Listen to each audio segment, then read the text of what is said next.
Get it. Yeah. Hi YouTube, my name is Surina. You're watching Now It's So Vivid. This video is my week 5 submission to the YouTube Pagan Challenge. The question asks, what does this time of year mean to you? So this time of year is, as I'm recording this, it is the 31st of May, 2016. Tomorrow is the 1st of June, and really this time of year just means summer. Just all the things associated with summer. Outdoorsy things, barbecues, going swimming.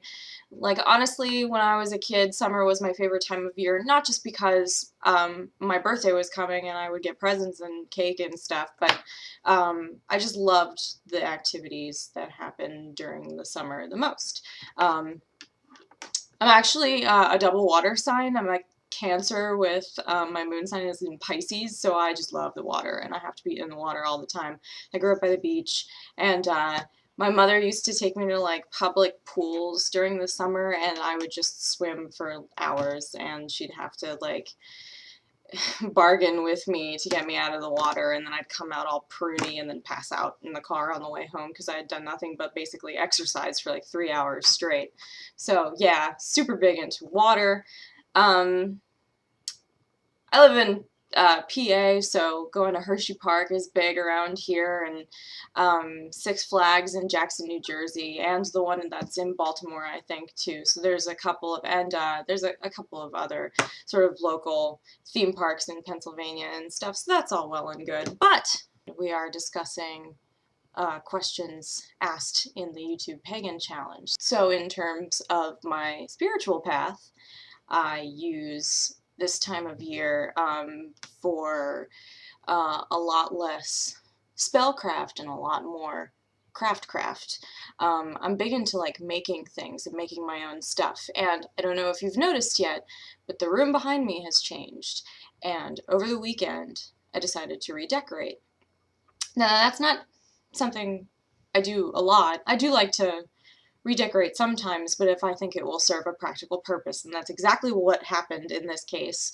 What was happening was, well, I mean, I could go into a multitude of reasons why I did it, but ultimately, when we first moved into this house, we said it was going to be our office and guest room. So we put the computer in here, and we set up a futon, and it would be where people came to crash, and unfortunately, it didn't end up being a working office. But for the computer, the only purpose this room served was to just collect junk, and junk on the futon, junk on the desk. Things were getting disorganized, things were getting dusty. It was also a place that we housed a lot of our house plants during the winter time because they get maximum amount of sun in this room during the dark half of the year.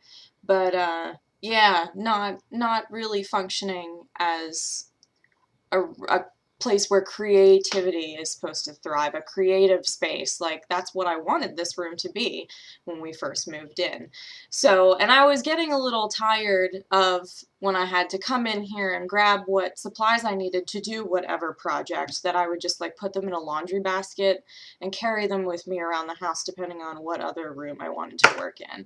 So we moved out the futon, and to make a long story longer, we just moved out the futon, and then I bought some supplemental furniture to increase the floor space in this room, because my sewing machine is in here and I really need the floor space when I'm like measuring out big fabrics. We don't have like a huge table to work with.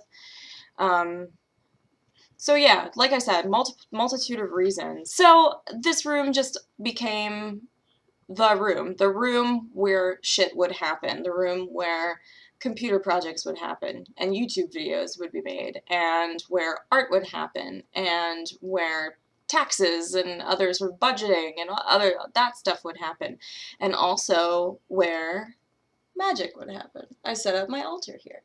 So this room is trying to hone its functionality as much as humanly possible. And that's why I redecorated the room. Also, this gives us an opportunity to keep the cats off of my stuff. If you have cats, I mean, just look at that spoiled little bastard. He just walks all over my stuff and then falls asleep while I'm doing a YouTube video. How about that? Anyway, so the adventures of cleaning room. So yeah, summertime does not always include decorating, but it does include activity, getting shit done. I do occasionally write, and I'm sort of have been working on a manuscript for the past couple years for a novel I want to write, and I do my best writing in the summertime, so I have a feeling that that's going to like rev its engine here very shortly. I mean,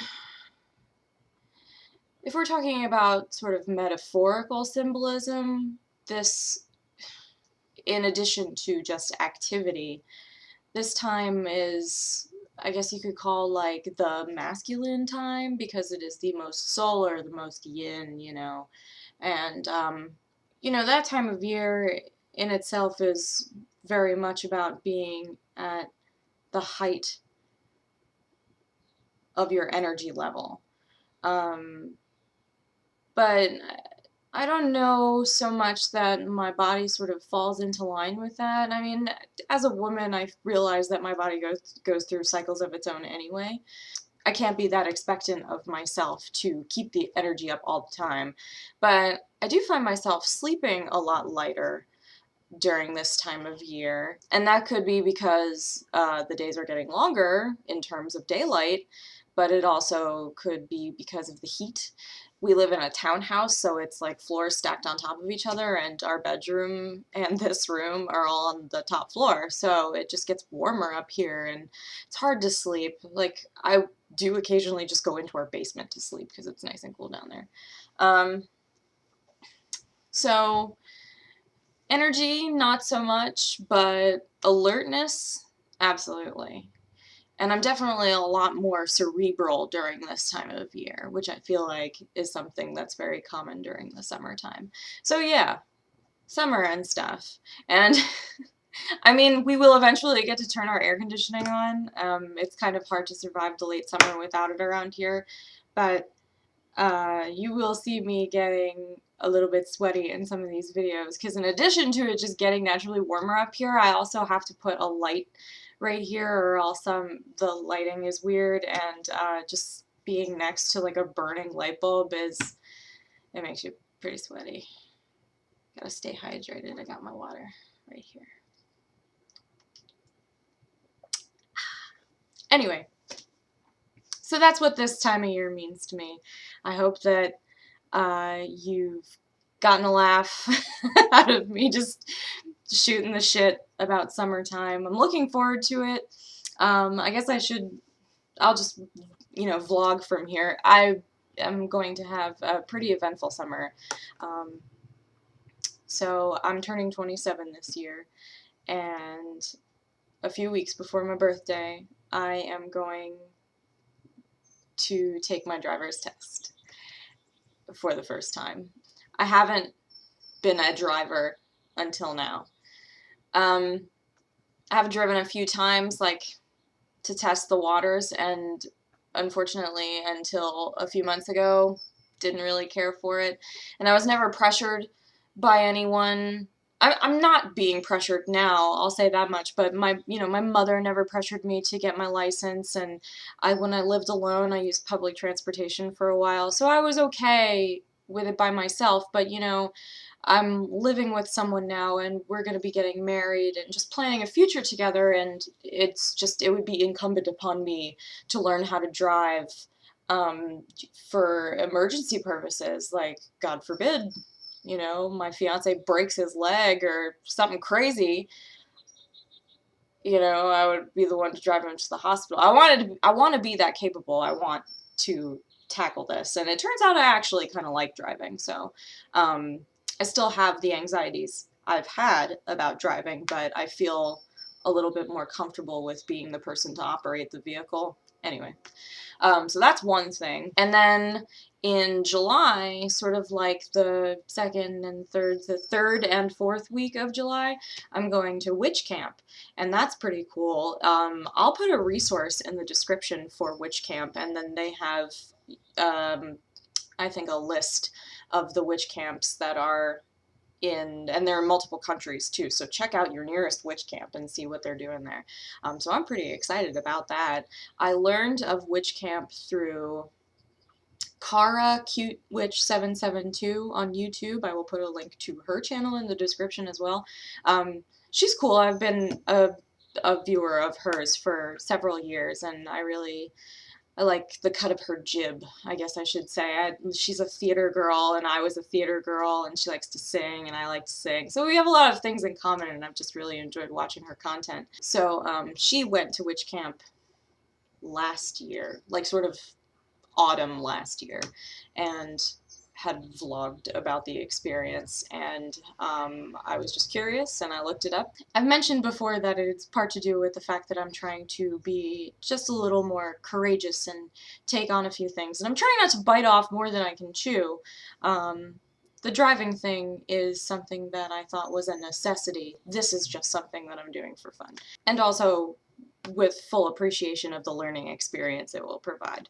I'm taking, there were 4 different sort of classes. I don't want to call them classes, but they are like sort of areas of study that you will be following during your week at witch camp, and the one that I chose was soundscapes in magic, which is something that is totally interesting to me. Like I said, I love to sing, so if I can find some way to incorporate like song into my practice, all the better. If only to just experience other people making music in some way during a ritual experience. Awesome. So, you know, it had a lot of pros, lots of incentive to take this particular course. So that's what I'll be studying while I'm there. And, you know, just going there for the experience and to connect with other witches. So, right on. So yeah, that's my summer. And anyway, I think I'm done rambling now. I hope you've enjoyed sitting here with me, watching me perspire a little bit, wearing my work clothes. I guess I can take this off now. It's quite warm in here. But anyway, have a lovely evening. I hope that whatever you eat for dinner tonight is totally nourishing and tastes like sex in the mouth. That's my blessing for you all. And I will talk to you next time. Bye.